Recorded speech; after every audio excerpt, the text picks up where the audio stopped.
Embrace the wisdom from Haiti, a land of vibrant culture and poignant proverbs. Today we delve into "A leaky roof tricks the sun, but it does not deceive the rain." An intriguing proverb indeed.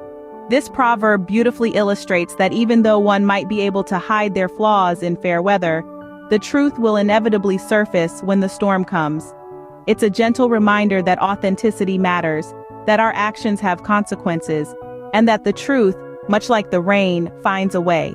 It's a call to be genuine, to repair our leaky roofs before the storm, to address our mistakes before they are exposed. In life, as with leaky roofs, quick fixes might trick the sun, but they won't deceive the rain. Remember, there's no shame in having a leaky roof. The shame lies in not fixing it. This Haitian proverb is more than just words. It's a life lesson, a guide, a beacon in the storm. So let's not trick the sun. Let's not deceive ourselves. Let's fix our leaky roof.